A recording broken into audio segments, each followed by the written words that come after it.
আর একটা দোয়া করে ফেললেন, আল্লাহ আল্লাহুম্মা আইজ্জাল ইসলাম বিআহাব্বির রাজুলাইনি ইনদাক বিউমর ইবনে আল খাত্তাব আও আবি জাহল ইবনে হিশাম। আল্লাহ, মক্কার দুজনের একজন যেন কালিমা পড়ে মুসলমান হয়, হয় খাত্তাবের বেটা উমর, নয় হিশামের বেটা আবু জাহাল।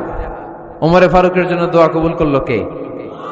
বিষ্ণু ইসলাম আরকাম ইবনে দারিল আরকামে বসে দাওয়াত দিচ্ছেন। হঠাৎ সাইয়েদনা ওমরে ফারুক তলোয়ার নিয়ে ছুটে আসলেন আল্লাহ রাসূল সাল্লাল্লাহু আলাইহি ওয়াসাল্লামকে হত্যা করবেন বলে।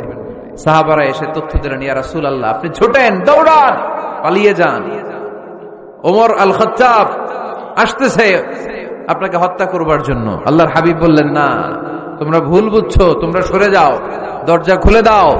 আমার মনে হচ্ছে ওই যে রাতে আমি তাহাজ্জুদের সালাত শেষে দোয়া করেছি, আজ বোধহয় ওই দোয়া কবুল হতে শুরু করেছে।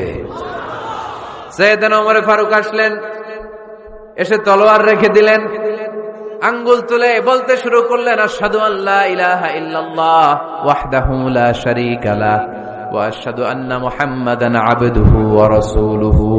সুবহানাল্লাহ পড়েন।